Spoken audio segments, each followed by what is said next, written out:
Hey, everybody. Hello. Hi there. Hi, Brandon. Hi, Tim. So, uh, Today we're talking about giftings. yes, very good. Yes. You ever go through life just thinking, man, I can't wait for this to be over. I can't wait for today to be over. Just hating what you're doing and just thinking, man, I don't really have a purpose. Well, today we're talking about the living dead. Ooh. Walking in your giftings. Come hang out and chat. All right, let's jump into that.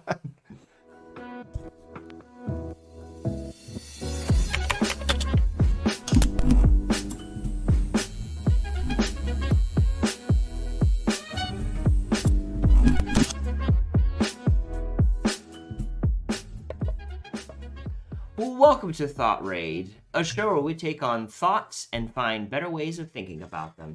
I'm Brandon, and this is Tim, as we mentioned. And today, we're talking about the humdrum of every day, and are you operating in your giftings and things of that nature. And this is something that's been specifically that's on your mind. And today is Get Naked Monday. So how that works is we go through the things that we're personally working through in an authentic and open way. And I just want to throw this out there. If this topic really resonates with you, and there's some things that you've been going through, you want to talk to us about, questions that you happen to have, I would like to encourage you guys to speak up and say something, because we love to interact with people. So if there's anything that we say you have a question about, or if there's something you disagree with or whatever, let us know. We've got the chat up in 2 different places, and we'd love to interact with you guys. So just want to throw that out there. And if you're really excited about this, make sure to share with your friends so that we can help as many people as we possibly can. So with that said, let's jump in. So Tim, what has been on your mind this week? All right, so I've been reading this book that Brandon gave me. Multiplying your, I think people can see that, your God-given potential by John Bevere, I think his name is. And it's really got me thinking about, in this specific chapter, he interviewed this guy that was a billionaire. And the billionaire said that he had made a ton of, and this is not about money at all. The billionaire, which was not named in the book, was just talking about how he made a lot of financial blunders at first, made a lot of mistakes. And then he sat back and he just started thinking to himself, man, why do I live one way when I'm in church and have a God perspective, but when I'm in business, I just live as the world lives. My character, my modus operandi, the way I do life, none of it changes. Just like other unbelievers, you know. And his story was really compelling. The short of it, though, was that he changed everything. He stopped doing what the world did in business and started operating in his giftings. And that changed everything for him. So now he's made a ton of money, been very successful. All he does now is he goes around to conferences and businesses, and he helps teach that principle of living in your giftings to accomplish what you need to accomplish instead of living by the world standards. And I don't know, that just really hit me. Trying to get logged in here. My laptop is just kind of slow. He thought YouTube. It's maybe one of those things you guys can invest in us for, to get a new laptop for thoughtraid. Oh, brother. But one of the comments he made at the end of the chapter was, doesn't this make going to the office or school or wherever you work so much more of an adventure? Yeah. And I remember when I was a kid, I would run through the woods. I'd have a stick. My grandfather owned a machine shop on our property. We had 14 acres on the Yadkin River out in Davie County.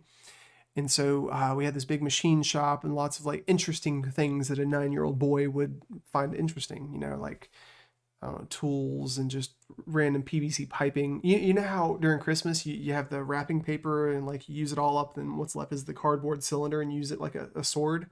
Like my imagination went crazy. Yes, I like that stuff. And I had a bike as a kid. Like most of us had bikes as kids, and I had a lot of black Labrador retrievers. And so I'd take off on my bike. I'd have my little sword in its holster or whatever. And I'd just go through the neighborhood and just adventure. And I would just think, and it was ludicrous, but I would think, man, I got stuff to take care of. You know, there's all these enemies, and I'm prepared. Like if something happened, I was prepared.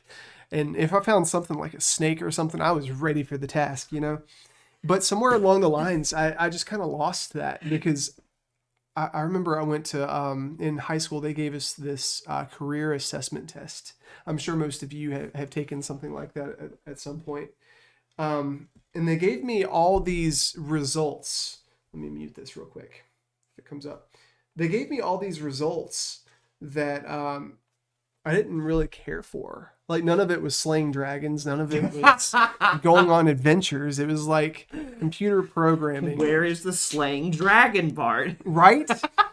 And I was just really sad about that. And I was just thinking about the concept of being an adult and what that actually looks like. Because when you're a kid, you know, it's kind of cool to think about that stuff. But then you realize, man, up until this point, I've not had to worry about it. So I'm just not going to worry about it until I have to worry about it. Paying bills, the ups and downs of relationships, paying taxes, going to work 5 days a week for most of us. Man, spending hundreds of dollars on food every couple weeks. That's just not on my radar. And then once it got on my radar, I started looking more at circumstances than things I wanted to do and giftings and whatnot. And I don't know. It just started the process of selling my soul, I guess. Like, did you ever go through that?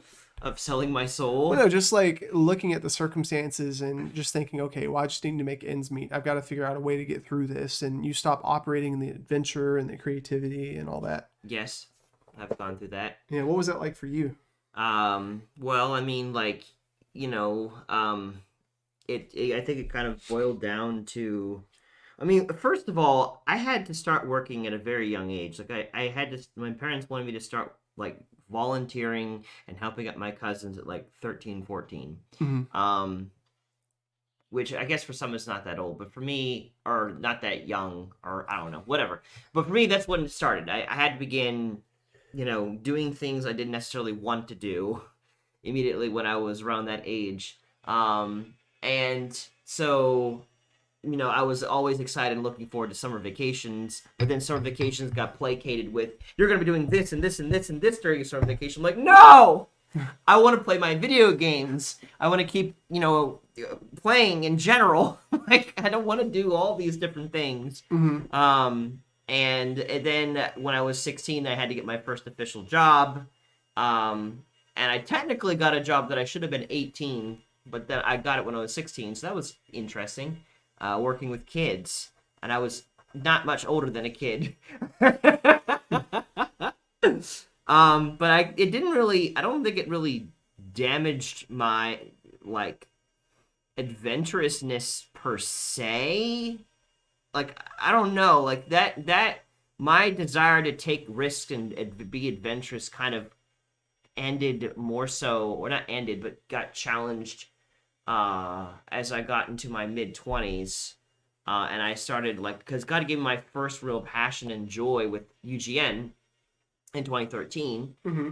and so that was, like, a big, beautiful thing, and then when it didn't go where I was expecting it to, and I had to find a full-time job, that's where a lot of risk-taking started to go out the window, because, you know, then it was just like, you know, maybe I got all that wrong with what God called me to. Maybe, you know, like, so, like, when I was in the walking company, it took me a lot of time to just stay with it and Mm-hmm. stuff, even though I felt more peace staying. Yeah. You know, and all that kind of stuff. And it's in doing stuff with thought right now. It's like a whole challenge between what happened previously with, you know, with UGN. yeah, all that kind of stuff to now it's just Yeah. that's when it really got damaged. The adventure taking and stuff got damaged during that time, I feel like. Mm-hmm. But I think it's really interesting that you use the phrasing "got damaged" yeah, because that's a really appropriate way to look at it. Because when we're younger, we see the world, the way we see the world is through, like, for a lot of us anyways, is through hope and through what could be.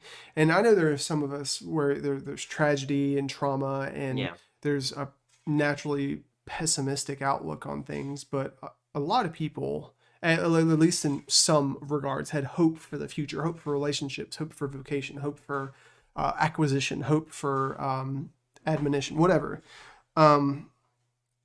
But at some point that gets damaged. I'm like, what causes that? I'm just thinking about the application of circumstances, because a lot of times the reason why we don't move forward is due to circumstances. Yeah. But I guess before we dive in too far, I want to talk about what I actually mean by giftings. Because it's different for everybody. Like if you go in the Christian faith, I forget where exactly where it is in the Bible, but it talks about the different giftings that people have, like being an evangelist or being a teacher, or being pastor, apostle, or whatever. There's like 5, I think. Yeah, evangelist, teacher, pastor, prophet, and what's called apostle. Yeah, so 5.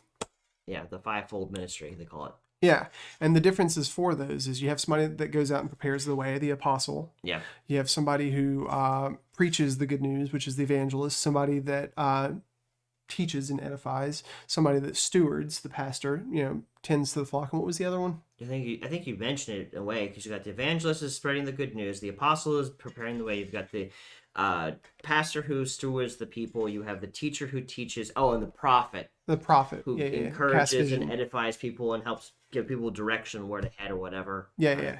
So, like in the Christian world, those are the 5 giftings. But I want to build on that a little bit, because God's not limited, and the way he fulfills those is through the little things that he puts inside of us. Like Jesus was gifted as a carpenter. Yeah. And I think that's kind of interesting that Jesus, God incarnate, had a gifting to do something with his hands. And this is why specifically, like, I use when things didn't go away I expected it to with UGN, that's when I felt like my adventurous side got damaged, because it wasn't my parents inviting me into doing work when I was younger that damaged it. It really didn't. I just looked forward to what I was going to do next. It's when I first had something precious to me that was very important that got threatened, as it wouldn't probably happen in my mind, that I was like, well, now I've got to be super careful, because maybe my dreams were too big and too grand,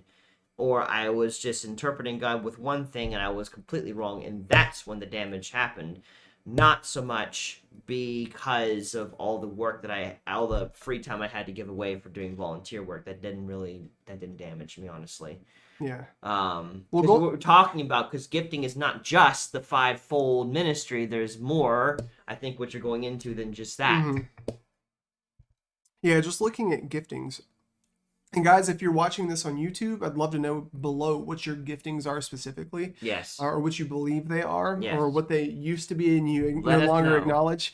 And if you're in live chat, let us know too. Yes, please do. But I want to talk about our giftings, because it's Get Naked Monday. We like to address things from our perspective, because honestly, we can only teach from our perspective. We can only relate from our perspective, and we're not you. So, I guess, like, from my side of things, my giftings, I'm really good at connecting things. Like, I remember when I was younger, I would take apart my computer or my bike, or just take things apart and see how they work and how they tick. And I love the discovery of figuring things out, like in video games especially. I love RPGs and figuring out the way to go through the storyline, or finding out those secret side missions and how to accomplish them. Or now as an adult, figuring out how things tick. I'm a life coach by profession. I like acknowledging and figuring out, okay, well, here's the problem. What caused the problem and how do we fix it? And then just relating all the pertinent stuff in my life that have been highlighted as usable nuggets of wisdom or whatever for life application, and seeing how those go into the mix and actually help propel somebody forward in a healthy direction. I love that. Like, that to me, that's the discovery, that's the adventure side of it. Because honestly, when I go into my meetings with clients, I'm thinking to myself, what the heck, man? I don't have an answer for them. And then as they're talking, I just start like, oh, okay. Just start putting, like when you're doing a puzzle, and you know how you put like all the end pieces together first? First you flip them all over. Yeah. And then you put all the end pieces together. Right. And then you put all the reds with the reds and the blues with the blues, and then it starts developing. Yeah. That's definitely one of my giftings. I have the focus to do that. And I also have a gifting for speaking. I was blessed early on with a mentor who taught, and my parents too, who encouraged me, but just talked to me about public speaking, eye contact, how to ask questions well and properly. Um, and also, I want to call this a gifting as well, just because I think it's one of those um, unnoticed gifts, but I'm really good at leaning into grace. Like that Mhm. is a gifting for me. It's so much easier for me than most people, I think. But what about you? Like, what are your giftings? Well, I mean, I think part of my gifting is to encourage other people who are just down and don't think they have any value or purpose. Hmm. I very easily, very regularly see people's value and purpose without any effort. Um, I don't know. It just, I always have, I don't know how, I just do, other than God, obviously. But, like, I don't know how otherwise. Even my enemies, I can see their value and purpose. Hmm. So, like, there's nothing that specifically is like, ooh, like this person is just irredeemable. No, there's no such person in my mind that is irredeemable. I think there are people that are absolutely positively stubborn and may go to hell for it. But yeah, I don't think there's anyone who just, while they're breathing and living, irredeemable. Like, I can't view that. I don't see that. Um, at the same time, I think I'm gifted in when it comes to like helping people figure out what their purpose is. Like, again, if I can see people's value and purpose, then I can also help them, guide them towards what they're good at and and just kind of demystify the things that they've been taught by their family or people in their lives that they respect but have been kind of toxic, in a sense of just Hmm. saying you have to do things a specific way. Like, no, like, don't be forced into a box by the world around you. Like, you are really good. Like, some people are really good in leading and other people are not. Some people are really good at cleaning, and that is not a diminished gifting compared to a leader who is in front of a nation. You're not less of a person because you're not leading a nation. Have you ever thought that about yourself? Like certain giftings that you have, like the more minor gifts, I guess, or maybe even major gifts that some of you might have. Have you ever thought that, oh, well, because I had this gifting, it's I can't see how it's applicable, so it's a lame gifting, or No, it's you I don't think never. so? I've never had that issue that I can think of. Hmm. I might have been tempted to have those feelings, but nothing is. Maybe that's because I'm an only child, and everything that I did got relatively recognized by my parents. So Hmm. I don't view any one of my giftings as like insignificant. And because I'm global minded, I can see how little things impact things on a global scale. So, like, I see nothing as insignificant. And I know that God never sees anything Hmm. I do as insignificant, so much less can I find things insignificant. I had a moment of temptation to feel like that not too long ago by, you know, building up the desire to be a part of a worship night that no one told me about, and I had to move myself to do that. And had been doing it plenty enough times that it wasn't that hard for me to do. But then God was like, Brandon, I remember the times where it was hard to motivate you to do that, and now it's easy, and it doesn't diminish the fact that it's easy for you to do it now.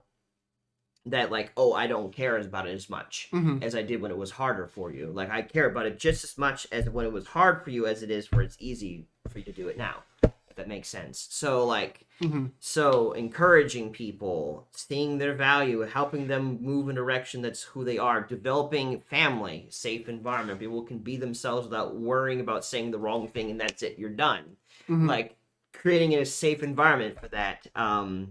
Where people who cuss a lot can be in the same place with people that are very sensitive. Like, I can create said environment by just not allowing that to bother me any more than allowing this person to run over everyone else. So how did and for you guys as well, I think this is really important for a lot of people that think I'm not special, I'm not gifted, I don't have anything that's great about me, I'm not valuable, I'm not important. How did you acknowledge that there were certain things that you were gifted at naturally? It comes down to the area. I mean, honestly, I think it comes down to the areas where people have complimented me most in, Hmm. or I've seen the most positive results out of what I've tried to do. So, like, I've had plenty of people that have come to find that they're valuable and that they can make a difference more than one time, more than two or three or four times. And after having it happen on a repetitive basis, it was like, I'm really good at that.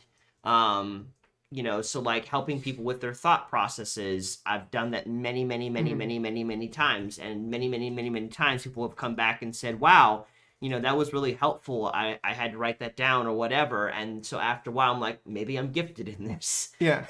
Maybe there's something to this. Like a lot of people seem to be appreciated or be changed. So it didn't come out of a vacuum. Like it came greatly out of how positively people have reacted by what I've said or done. Well, people can do that for negative things too.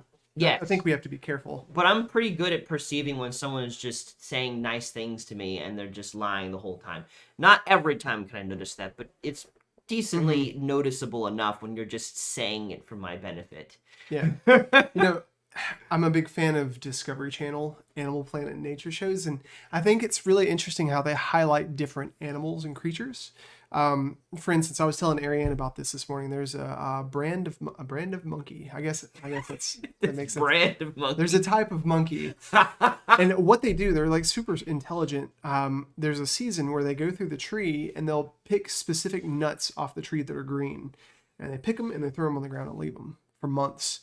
And then what they do after that when they're hungry is they go down and to the ground, that is, and they look for the nuts that they had thrown down months prior that have dried out. They pick that up, go to this rock that their family as a collective has used for ages. They put the nut on a rock, then select a tool, another rock, and then they hammer it. And they crack it open. And that's how they feed themselves. Very complicated process. And then you have otters, they lay on their back and they're so cute. Mm-hmm. And then they have a little like clam or whatever, and they'll use a tool to crack the clam open, then eat it. Beavers make dams. Mm-hmm. The whole reason why I'm saying this is the current topic is how to discover a gifting. And I think left to our own devices, there are certain things we're naturally inclined to, that we are good at, that we discover that is life-giving and enjoyable, and that we can engage in without getting tired. Well, that's another factor, though, why I realized I was talented in that is because it's something that I enjoy doing, and it doesn't really drain me to do that. So that's another reason. So, like, combined with people complimenting me on it and the fact that I really don't mind doing it, together I have found that it's a gifting. Yeah. Yeah, and so if you're watching this and you're wondering to yourself, well, I don't have any giftings, or you don't know what they are because all you can see are the giftings of other people, and you compare yourself to that and think, since I don't have that, I must not be gifted. I think, and if you're a parent, I'm assuming, because I'm not a parent, but if you're a parent and you're trying to figure out what your children's giftings are so that you can inspire them and encourage them in that way, leave them alone. Just watch them. Just observe. Like, just look at people when there are no pressures and no circumstances weighing against them. Because we're going to talk about that in just a second. But for me, my giftings, putting things together and whatnot, I'm just thinking, like, in my room as a kid, if I would have a problem, I would take whatever the issue was, take it apart, and it'd be fun to kind of discover the pieces and see why it worked and what's broken. Kind of like at your house yesterday when we were moving the chest of drawers in, how Alex was like, well, let me look at this, and he looked at the inside and identified what the issue was. I was like, oh yeah, I do that naturally too. But how to discover gifting? Just look at yourself when there are no pressures and no circumstances, or think back to a time where that was. And if you've never had times like that, put yourself in a place where you just make thinking about circumstances or whatever off limits for an hour, and just see what you're naturally inclined to doing, and you'd be amazed, man. Like, sometimes you'll acknowledge that you have a gifting that the world doesn't acknowledge as a gift, which is really important. Because there are a lot of the same consistent issues we have in our society that needs a very specific type of person to come up with a solution, for which to come up with the solution, whatever the English is there. And it just hasn't been done yet because we as a society don't elevate that specific gifting on a platform. In this book that I'm reading, it's talking about Christian giftings and how oftentimes in Christian culture, the only giftings that are esteemed are worship pastors and pastors in general, people on stage. But it doesn't esteem the greeter. It doesn't esteem the custodian. It doesn't esteem the ushers. Very few people are like, I want to be an usher. I want to be a janitor, And you could argue, well, because you have a gifting to do something like that, that sucks. You know, but the Bible talks about how we're all part of one body. You know, the thumb can't do the work of the mouth, and the mouth can't do the work of the ears. It just doesn't happen that way. You're made specifically with value, with a purpose, with a gifting. And sometimes it might just be being able to notice certain things, or maybe you have a higher tenacity when it comes to listening, like some people do. Maybe you have a higher tenacity just to do grunt work or hard work and be consistent with that. Maybe you have a higher tenacity when it comes, or propensity when it comes to being in a place that's really stressful and still being able to carry out menial tasks. That is not my talent. I stress stresses me out, and then I just do far less than I could if I'm not stressed. Yeah. That is a talent. My God. So, for instance, calling this specific gifting out, think about a parent who has 7 kids. I'm thinking of one specifically at our church. They have a ton of kids, and yet when I talk to them, they don't seem stressed out. Right? You could say, well, they don't have a gifting because they're not applying it at a job. You don't have to. You don't have to. You know, there's so much more to life than a job. But just thinking, if I was in their shoes, I don't have that gifting. I don't have the gifting of peace amidst that much chaos when it's related to my responsibilities. Some people do, you know. But the next place I want to go with this is the living dead. And I like this because when I was younger, I read a ton of self-help books. I went to conferences. I had mentors, and I just chased the business arena, the success arena. And I forget who I'm quoting, but this has always stuck with me. And Keith Beck, if you're watching, I know that you told me this at one point. You said, or at least you regurgitated, that man lives until he's about 30, and after, what was it? Something like, man lives until he's 30, but then he dies from like here up. And basically what that means is after about 30, you submit to your circumstances and you just start to be autonomous.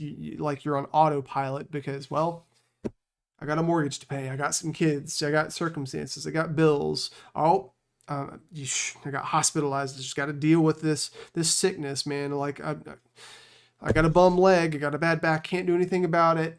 You know, I hate my job. I hate my relationships. I don't want to do it. I'm just barely making it through the day. Keeping your head above water, the living dead. That's a scary thought, man. There's a lot of people there. Makes me, for some reason, it makes me think about the war on masculinity that's been going on in this country of trying to demasculate men.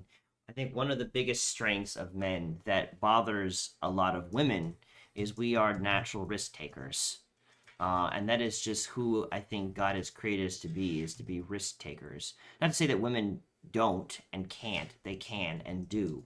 And I do encourage women to do that. But I think naturally men like to take risks, and I think sometimes society is trying to get us to just become drones, and specifically unmasculine drones, which is not great.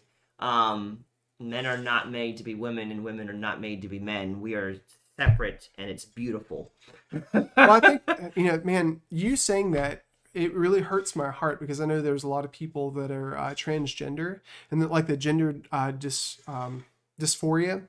My heart goes out to that, man, because being a guy thinking that you're a woman, that is always going to be a conflict in your head. Sure. Even if you get the hormones, even if you get the gender reassignment, even if you convince a small group of people to call you by a different name or by a different sex, like, the world is not going to acknowledge that. Like, the normal cadence of the world and the way that you're made is always going to be against that.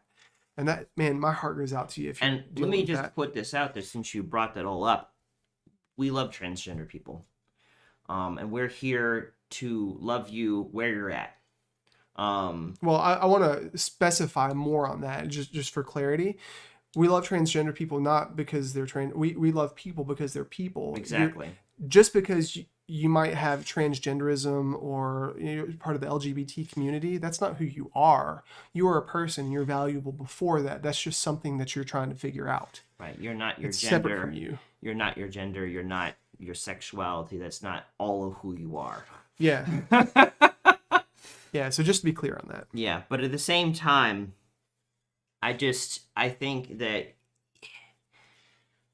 I don't know, like just talking about men dying from the neck up, just Well, becoming people in general. yeah, or just in general, but especially men. Like I feel like one of the things talking about like are you living, your gifting, your talents, things that nature. I think a lot of people need to be let loose and to be allowed to choose to do difficult things where you could potentially fail, but it's something that's on your heart that you want to do. I've seen men out of the goodness of their heart, because another thing I think men are naturally good at is providing and helping, and that doesn't necessarily mean financial, or providing and protecting. It doesn't mean financial per se.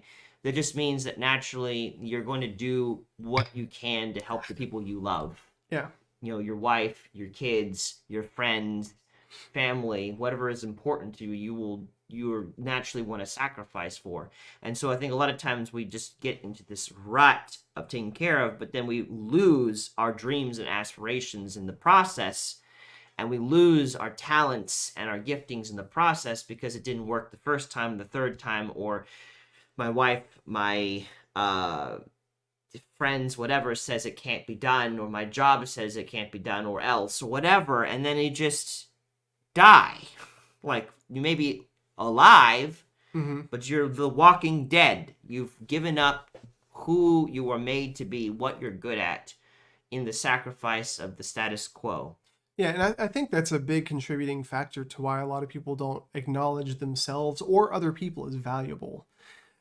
Because when you're barely keeping your head above water, man, like there's this response that we have naturally, the instinct, the survival instinct, that when you are threatened, you start thinking about yourself. Right. And if you don't think that you're valuable, you're not going to think other people are valuable, because we're called to love God with all of our heart, mind, body, and soul, and love others as we love ourselves. If we don't acknowledge ourselves first, we can't acknowledge other people. So if you're walking around and you're like, you suck, you suck, you suck, you suck, you probably think I suck. Yeah.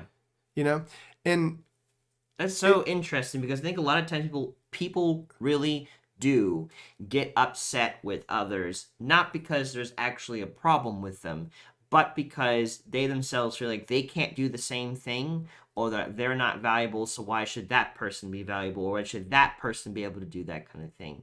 And that's what we've talked about in previous thought raids, about paying attention to what irritates you, because that could be a sign of an area that you've let go of that you need to pick back up again.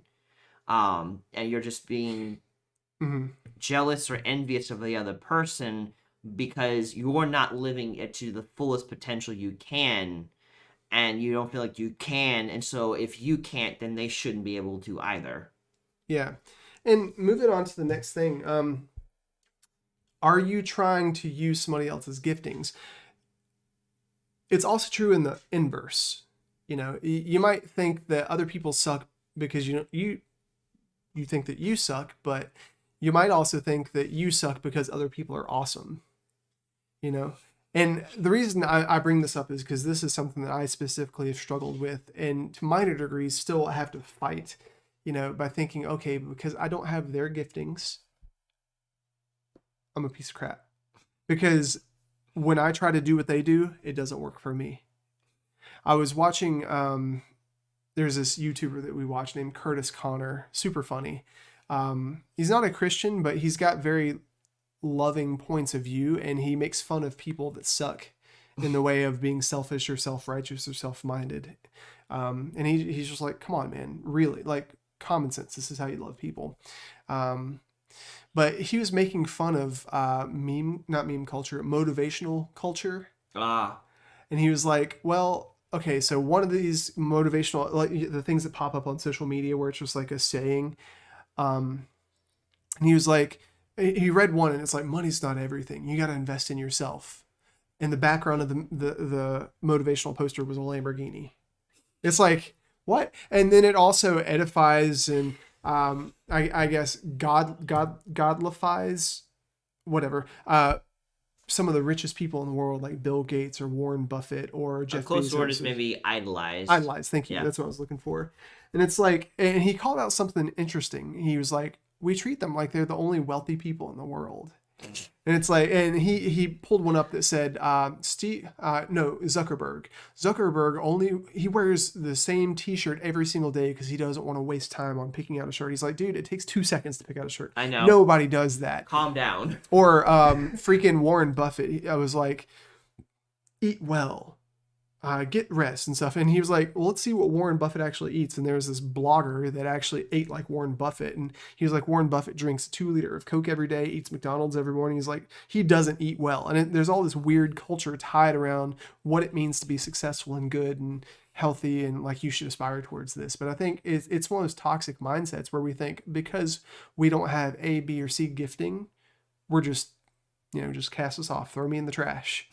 But we think about that with regards to ourselves in our life circle. There are so many people in your life that have been edified and esteemed and idolized. And because you don't share the same giftings, well, you're never going to be that person, And so that's where imposter syndrome comes into play, where, well, not just imposter syndrome, but being a poser.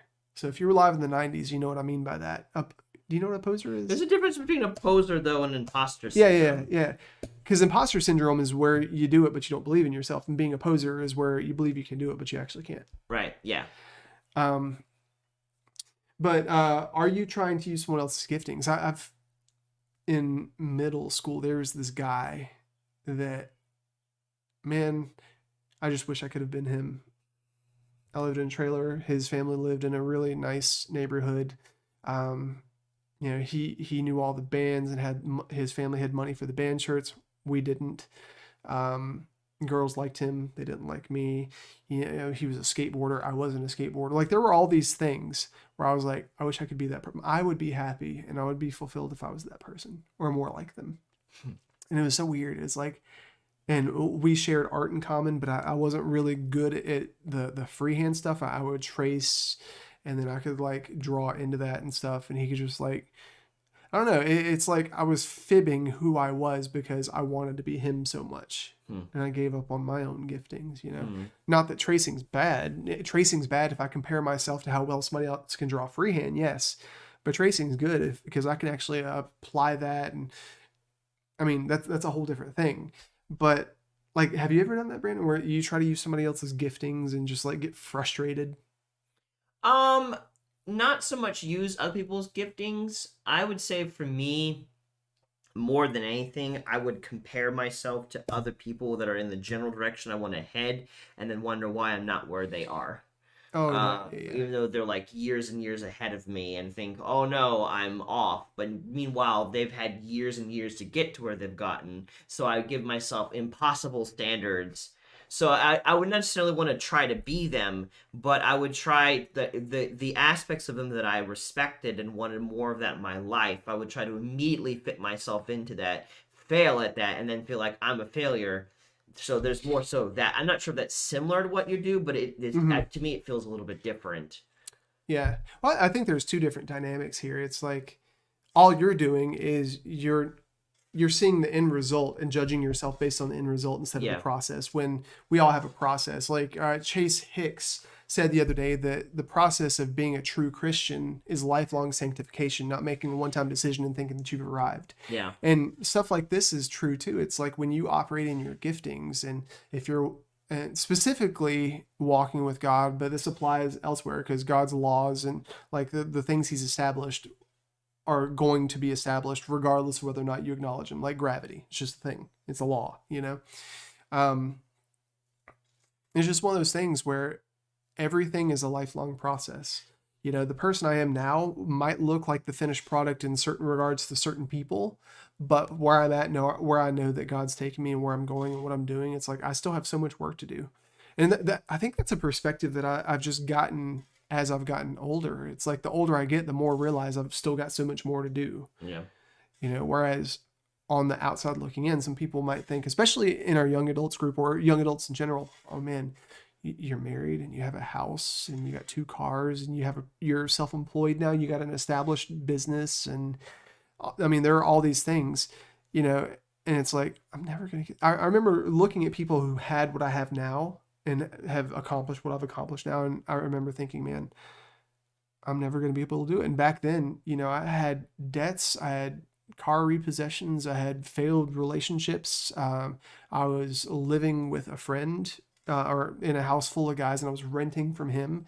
My car was kind of busted up, and I was like, I was in that position where I was living week to week, and I was never sure what next catastrophe was going to pop up and just ruin everything. It's like that meme that's been floating around. Oh, my finances are doing great, and then here comes car trouble. Always freaking happens, man. Ah. But this next statement I want to make might irritate you in a certain way because there's a little bit of unbelief that's easily associated with it. But the application of your gift might not make sense at first. The application of your giftings might not make sense at first. And when it comes to the living dead, going back on that again, the main thing that causes us to lose sight of our giftings or circumstances, like you were saying, Brandon, as your circumstances started to change and your responsibilities started to get more and more into focus, you started focusing more on the circumstances than your giftings. And unfortunately for a lot of people, our vocation and our giftings don't usually align with our circumstances, right? There are some people who just seem to effortlessly fall into something that's natural for them and seemingly, and they prosper, but for a lot of us, it's something that you have to choose, and that's why very few of us actually do it. That's why very few people seem to be living the life. And those who are, it's like if you're living in your giftings and they're actually your giftings and their produce are much higher than the circumstances, that's awesome. But then you create this little echo chamber over here of people who are just pissed off about it. And I used to be one of those people. Like I would get pissed off because my giftings and the produce that it was supposed to be producing, they were much lower than my circumstances. My circumstances were much higher. So from my perspective, it's like, you piece of crap. How do you get to live that life and I don't? Man, do you not have bills? Do you not have issues? Do people not look down on you? Do you not get called racial names? Like, well, what the heck, man? You must have just been born with a silver spoon or a unique situation. But, just thinking about your gift application might not make sense at first. When I started identifying, and this was while I was working at GameStop, that I was really good at connecting things and teaching people and helping people see things through just loving them where they're at and asking them questions and walking with them through stuff. That I recognized that while I was in my other circumstances, people would keep coming in. I'm like, I'm not used to this, man. Like, I'm not used to friendships. I'm not used to people valuing what I say, right? But by asking questions and just making people feel seen, I would just start to see things. And that old tick that I had, that old mechanism where I could just find a problem and put things back together in a way that made sense in addressing the problem, getting it at it just logically, I started finding out, I can do that with people too. Mm-hmm. And not from a place of give me your money, or not from a place of I'm taking control of your life, but from a place of, well, do you want to work on it, or do you just want to be placated? Okay, well, let's figure that out first. And that's okay if you are. And I learned that because God did that for me. Like, all my giftings come from God. I know that now. I didn't know that before. Because before I thought that my giftings came from what I could do. And that's when I was stumbling, just like that billionaire guy. But you have to understand your purpose and your calling are two separate things. And your giftings and talents is something that can be demonstrated regardless if you're working as a part-time cashier in Walmart or if you are running a multi-billion company that is Walmart and you're the CEO of it. Still can work just the same. Mm-hmm. I have the ability to encourage people, but I can do that in a sales sense, selling shoes, just as much as I can do it with everyone here in thoughtraid. So in the walking company where I worked previously, which I loved, I could encourage people with how they looked. I definitely was able to help them Some people, they came in with problems, and I was able to help them while I was there at work. Even though it wasn't necessarily related to what I was doing, I was still able to help customers who were going through a hard time, and I was able to help my coworkers to a degree, encouraging them and helping them with their purpose. I was able to help my bosses over time. I was able to help my district manager and my district trainer to the point where she came and complimented me once I lost my job about how the good work that I was doing, and she was appreciative of that. And that was nothing related to what we're doing with thoughtraid. The walking company did not fit me like a glove like thoughtraid does. So, but like your purpose, your gifts and talents don't have to necessarily be in exactly the way you imagine it to be for the actually be impactful and doing something. It just doesn't. You can start operating with whatever that may be, serving people, cleaning things, good at, I don't know, protecting people, helping them calm down. I don't know, whatever it is. Whatever your talents may be, you can operate them right exactly where you're at. I think anything that you should move away from that's not good for you is everything you're trying to pretend that you are, or the gifting you're trying to make yourself have that doesn't just naturally happen. Stop wasting energy trying to be something that you're not just because it seems successful or that it's in the spotlight. It's just not worth it. Oh, and guys, I did that for a large portion of my life. And if you're doing that and you think that you're fooling people, you are fooled yourself. People can smell you being fake and living in somebody else's gifts or living in gifts that are not natural for you. They can smell it a mile away. They really can. It's a really disgusting smell. Yes. And honestly, because I was in that arena at one point, you attract the same type of people, which creates a confirmation bias around you that just enables that negative behavior. And then, like, I was in Amway, and I'm not dogging any of the people that I was in Amway with or the company itself, because there's a way to do it right and there's a way to do it wrong. But from my perspective, I remember in my early 20s, when I was in high school, let me start with that. When I was in high school and right after high school, I bought a Mitsubishi Eclipse. I was into Blink-182 and band shirts and ripped jeans, and I was into like Justin Timberlake and stuff and video games. And I was just like trying to figure out who I was. I met my mentor, and then I learned all these success principles, and I thought to myself, okay, well, if I'm going to be like them and have their lifestyle, I need to be them. And I went to Kohl's and I bought some leather loafers, like penny loafers. I got rid of all my jeans, all my clothes, and I bought pants that you had to iron, like business casual. Bought leather belts. I bought button-down shirts and ties and cufflinks. And if you guys know me, that's not me. Yeah. I'm sandals.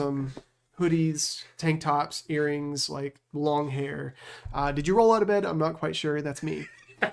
Am I even awake right now? Yeah, and like, dude, my manner of speech, the way I would engage with people, it was so like conceited, dude, and it wasn't who I was. And like all my 20s, I was wondering, why don't I have any good relationships?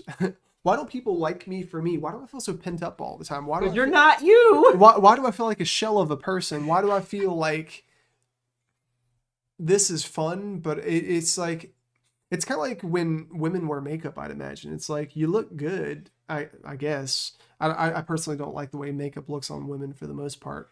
But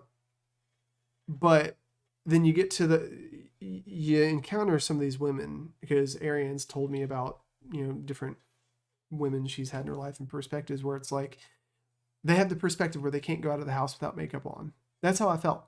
I felt like I could not be valuable to somebody unless I was operating in this person's gifts that's successful, unless I looked like this person that was successful, because I didn't like who I was. I didn't acknowledge my giftings and the giftings I knew I had. I didn't acknowledge because it didn't match up with the giftings of the person that I wanted to be. So your gift application might not make sense at first, guys. Yep. And it's all due to comparison, because you have people in your life that you respect and admire and different things about them. But I want to caution you that a lot of times when people live a fruitful life, it's because they've acknowledged, oh, this is my specific gifting. This is what I'm supposed to do, you know. And you can tell those people.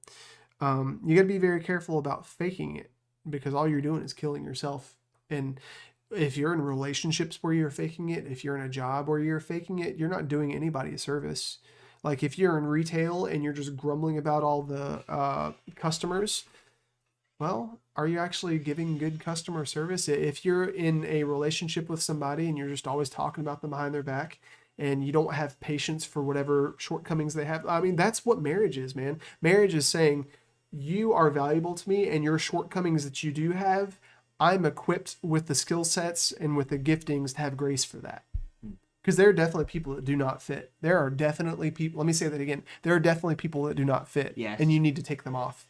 And that's not saying they're a toxic person. That's just saying, I'm not equipped for you. Yeah. Right? So your gift application might not make sense at first, because when you first do it, it feels awkward. You know? Like something that I'm decently good at is the guitar.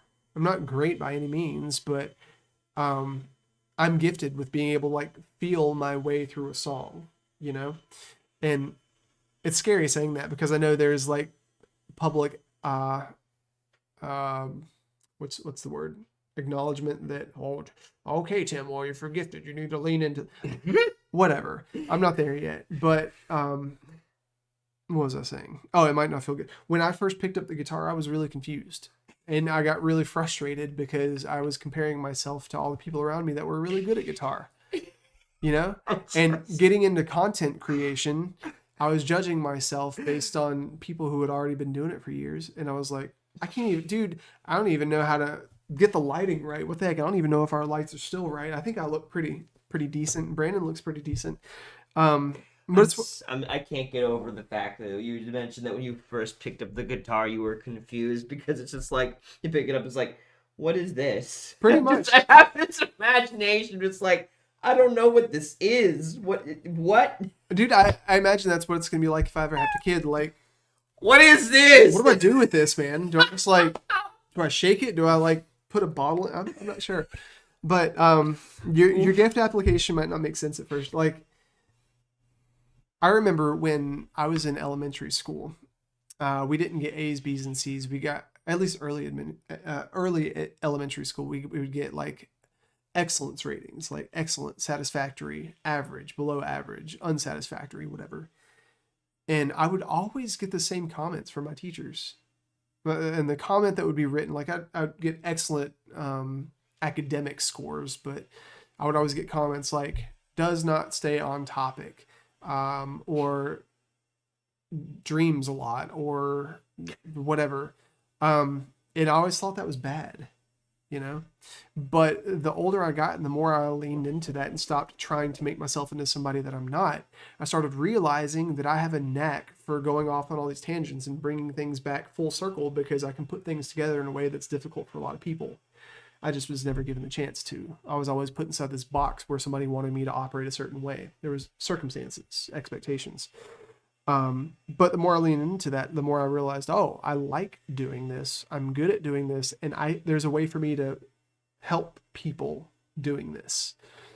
And luckily now I'm in a life position where I can do that for a living, you know? But I guess where I want to wrap up is current topic. Do you mature into your giftings? I think so. You know, I don't think people just, like, some people have instant talents that they're really good at, or gifts or whatever, that are very apparent. And some people, it's not so apparent right away. But I definitely think you grow into them with time, because sometimes people have a talent, but they don't have the interest in said talent, so they don't really do anything with it. And some people are really good at it, and to the point that they don't appreciate it, and so like they also don't develop the character for it. So they're really good at it, but you can't trust them in business because they have no character to support themselves in what they're doing. And then there's other people that it just gets better with time as they, you know, grow. But I think in general, regardless if you start off with the character or you don't have the character but you have the gifting, or the gifting is not apparent, whatever, I think with time it becomes more and more apparent and better, especially as you begin to work on yourself and remove the boundaries of why you shouldn't be able to do this or can't do this, or like that person gets more recognition, all these stupid things that placate us from being all that we can be, you know, that in turn gives us the strength necessary to continue to build our skills. So I think we grow into with time, so long as we are allowing ourselves to grow. If we are not growing, then we may always be talented but never have the actual like character to do the right thing with it. So we'll only go as far as our character will allow us to take it, which means you could probably get really good with it but never will, because you're just going to do the most shady thing possible to get through things faster. The shortcut. Man. Okay, guys, if you resonate with this, I'll pray for you. But I remember as I was growing up, and by growing up, I'm talking about like in my early adulthood. I guess even in my teens, you know, so my teens and my 20s, I would always, I was taught to seek after people who are where I wanted to be and ask them questions, right? And as I would do that, I would ask them about certain things, like, how'd you get so good at doing what you're doing? I remember I talked to Keith one time. Keith, my mentor. Keith. And he was just really good at setting the tone for an environment. He was very intentional about certain things. And I really admired that because I didn't have that structure growing up. My parents were gifted in other ways. And were kind of weak in this way. But I remember asking him one day, when can I do what you do? He's like, well, you can do it right now. You just have to start. And I was like, well, how do I do that? And he was like, well, you try, fail, adjust. You read. I read these books. I did this. And as he would give as it would become more and more apparent of the journey that he's been on through the years, I got more and more discouraged because I wanted it right now. I was like, crap. Dude, like, can I just like buy something and just kind of like in the Matrix? Okay, jujitsu, downloading now. You know, like I wish it was that easy.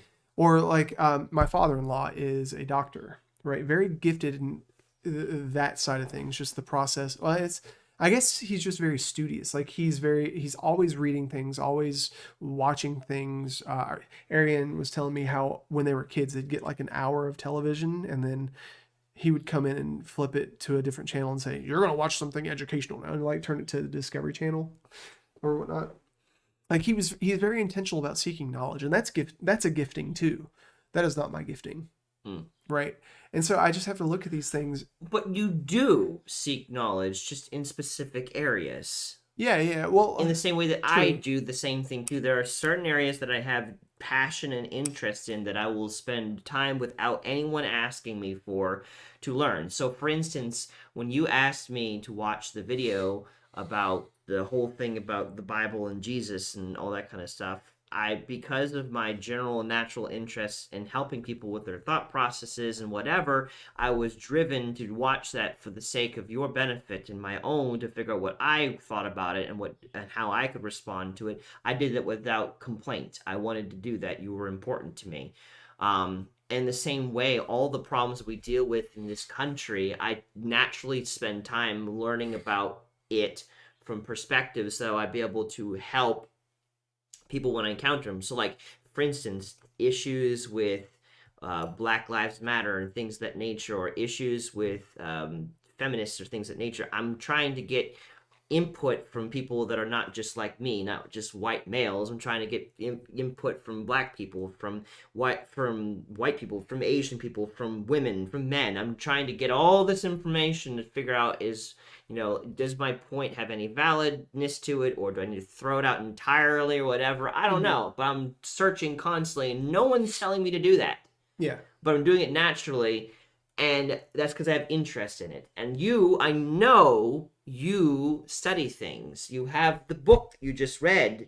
You're talking about all these things you were reading. No one told you had to read that book. You Mm-hmm. decided to do that on your own. You have these books sitting over here that you've read at some point or another, little bits and pieces of it, or the whole thing. No one told you to do that. You may not be specifically reading up on how to do heart surgery, but that's not your calling. That's Mm-hmm. not your interest. So you do things. You Mm-hmm. do work on it. You do have interest in stuff. Yeah, and discovering stuff like that, we're talking about, do you mature into your giftings? Yeah, sometimes you think, oh, I don't have that gifting. And then you realize down the road, oh, you do. And I think it's really important to get yourself around people that, like, there's this Ariana Grande Mm-hmm. song called Point of View Mm-hmm. that's been, like, hit me really hard because it makes me think of Ariane. And she says, I want to love me the way that you love me. And then it's something like, when I'm pretty and my ugly too, I want to see me from your point of view. Mm. I'm like, oh, man, God. Like both of them just see me that way, And it's like, it's really important to get yourself around people that aren't going to just give you lip service and tell you the good stuff, but tell you the difficult stuff and help you redirect. And are willing to go through things to the point where you have the freedom to feel things out, because you never change because somebody tells you to change. You change because you acknowledge that there's an invitation and the freedom and the grace to. Mm. Um, so do you mature into your giftings? I want to expand on that just real quick and just say, do you mature into your giftings or the application of your giftings? And the answer is yes. Because as you start acknowledging that you have the giftings, you start asking yourself, well, how can I apply this to my life? So going back to the title of the stream, your giftings. Are you living life or are you living dead? The key to living life is understanding what your giftings are, because your giftings are life-giving, not only for yourself, but for those around you. But when you learn to apply them in your vocation, in your purpose, that's when you start living life. Let me read this real quick. This is from that book that I was mentioning earlier. When you walk into the room, no matter where it is, you've been gifted to bring the sacred into the atmosphere and to disciple it in the name of the Trinity. And then right after that was when he wrote, doesn't that make going to your vocation or doing whatever you're doing so much more of an adventure? And so the idea that I can walk into anything, not just this room, but walk into a room with friends, walk into a difficult situation at a restaurant, walk into a car accident that's happened on the road, whatever. When you walk into the room, no matter where it is, you've been gifted to bring the sacred into that atmosphere and to disciple it in the name of the Trinity. So basically, you have the Father, the Son, and the Holy Spirit, all three of those backing your giftings, because you biblically, it's stated that you were wonderfully made. You were breathed into by God. God made you very specifically. He knows all the hairs on your head. He knows what you are. What I forget where it says this, but it says that he has plans to prosper you, not harm you. Like he has great plans for you, faith, hope, like all that stuff, right? That's all backing you. So whatever you're going into, your giftings can operate in some form or fashion. You just have to be careful about not comparing yourself to others. And you have to be willing to acknowledge, okay, I'm on a lifelong journey of sanctification, which means God putting me on the right path, which is acknowledging who I am, the way I'm made, and how I'm supposed to apply to this earth, which has been given to us by God, over which we're supposed to exercise dominion. And you do that through your giftings, because we're all part of one body. Cool. Thanks for coming to my TED Talk. Yeah. But guys, I want to throw this out there. This is not an altar call. This is a call to explore yourself and your giftings. If you are one of those people where it just seems like you're floating downstream and life is just overwhelming, your circumstances seem much higher than you could ever perceive or imagine your giftings to be. You're having difficulty acknowledging your giftings. You're struggling with comparison. You're living a fake life. If any of that is present, we want to talk to you. Yes. We have a Discord channel in the link below. Did you link it today? Actually, I have not, but we can take care of that, though. Yeah. email us at thoughtraid@gmail.com. That is in there. Send us send ThoughtRaid a message on Facebook or Instagram, because we're on both. Yes. Just reach out to us in some way, or you can reach out to me or Brandon privately. You could also reach me if you want at breakthemeta.net. Brandon, we have a friend named Latasha Mitchell, Dave Martin. There's a whole network of people that we work with. Chelsea Cordell. We've got a lot of people that would love to help you figure that out on a mentorship level. Yes. And it's by invitation. So if you have that type of need, we have a lot of people that can help and that would love to help. So I just want to urge you, take action, because you're not meant to live a life dead. Well, actually, that goes against what it says biblically, because I'm dead. Dead to self, alive to Christ. Yes, that's a whole nother conversation. But if you don't feel like you're living alive, let's talk. Yeah. Well, I mean, honestly, if you're not living in who God made you to be, you're not going to feel alive. You're going to feel dead. And that's the thing. That's why Jesus tells us to pick up our cross to die daily, because a lot of times we get up all of these stupid ideas we think is who we are, and it has nothing to do with this at all. When God tells us to die daily, it's meaning we're dying daily to the things we think is who we are, that is not fulfilling whatsoever, that is just picked up because of what culture's told us, or our family told us, or our friends had told us, or the man of the television told us. And he's wanting us, what that literally is actually showing is he wants us to die to who we think we should be, because who we were meant to be is fulfilling and is something that you would want to wake up for every day to. I promise you that. I have given up who I thought I was supposed to be time and time again. I do not regret one moment of it. I am more alive now than I was before I decided to completely commit my life to Jesus. How many years back ago? That was over a decade ago now. Like 12, 13 years ago, when I fully committed myself to him. Not a moment of regret. Yeah. And I want to point this out too, and then we can close it. If you have been living a false life, building up things that you see in other people in yourself, and thinking that that is your talent, that is your goal, and you're afraid to let go of it because of what you could lose, there is the things you have now that you've built up for yourself, and maybe you've built up a lot of things for yourself, trying to live according to someone else's standards or what you think you should be rather than what you actually are meant to be. It's so much more stressful and not worth it than for the friends that you'll have, the opportunities you'll have, the life you'll have when you begin living who you really are made to be.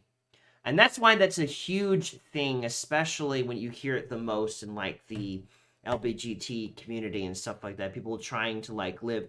I personally believe that same-sex attraction is just a thing. And I think a lot of people try to live their lives in the LGBT community, and they get stressed out trying to pretend that it's not there, and then they finally find relief and acceptance in the community, and then they're like, oh, well, now I'm gay. Well, not necessarily. I really do think that same-sex attraction just is a thing that we need to accept, that it's a part of who we were made and who God made us to be. And I think a lot of I'm just using this as a tangent point of an example of like trying to live as something else. There's huge need. We're just not designed to live apart from who we were made to be, who we are. Once we start living who we are, let go of the esteem, let go of the friendships that are built of our own strength and our own fruition. The friendships, the careers, the opportunities that will come on the other side of that is far greater and so much less stressful than when we're trying to pretend to be something that we're not, and trying to have the talents that we actually don't have. We try to have the career that's not really made for us. There are things that are made for us, and it may not be the most glamorous, exciting, whatever. Maybe you're going to become the type of person who works with waste management, but that is something that you're really talented or good in. that's going to be a lot less stressful. You're going to be able to accomplish more. You're going to be able to have more friendships. You're going to be able to have a whole lot more in your life when you're living who you're meant to be rather than who you're not meant to be. And you're not going to be less than if your talents are not the spotlight talents. You are not less than me. You are not less than, I don't know, Barack Obama. You're not less than Oprah Winfrey or less than Biden or Trump or whomever you may compare yourself to. You're not less than them because you're not in the spotlight like them. You're not less than your pastor. You're not less than an evangelist. You're not less than a billionaire. You're not less than any of that stuff just because of what you do. You are just as valuable as they are. And you're not going to really step into that life of free living until you stop being a facade of what you think other people, what you think you should be, what other people think you should be. Let go of those people, let go of those careers, let go of those things. Start living in who you know you're meant to be. And I don't know why I wanted to connect that specifically to LBGT stuff, but I think it's just a good touch point and trying to capture what they're trying to say. I don't know, just like I think a lot of people like they try to ignore what's on the inside, and by ignoring that same-sex attraction, that hurts them in the long term, and that's why there's such a big community for that. It's like, no, that's a thing. You know, you don't want to act on it and become, you don't want to go into the lifestyle. I personally believe, but that's another talk. But at the same time, don't ignore these certain things that are on the inside. I don't know why did I connect that? I don't know. It just Holy Spirit thing. I don't know. It just came out of me. Well, we want to thank you for watching. Yes. We broadcast our live stream every Monday, Get Naked Monday, from 4 p.m. to 5 p.m. Eastern Standard Time. And Friday and Saturday, we have a live stream where we just hang out, play a game. You're welcome to come and hang out with us, play, just talk, whatever. We've been playing Minecraft lately from 2 p.m. to 6 p.m. Eastern. But we also have special guests on Saturdays as well, and those are from 4 to 5. So if you haven't done so already, like and subscribe on YouTube or on Facebook, like our Facebook page, and you'll get updates as to what we're doing that week. But yeah, thanks for hanging out, guys. We really appreciate it, and we love you. And we hope that you got something good from this. And if you have, share it with somebody else so that, well, maybe they can get something too. Yep. So thank you guys for watching. We'll see you again soon. We're going to be live Friday, 2:30 p.m. Oh, that's right, 2:30. Yes, 2:30 p.m. We'll be playing some more Minecraft, so be there for that. We want to see you there. I can see far away from where I've been. He says I see a potential. I see a potential in my eyes. I see a potential. I never lost sight of the reason why you're alive. You're alive. You're alive. We sing Jesus.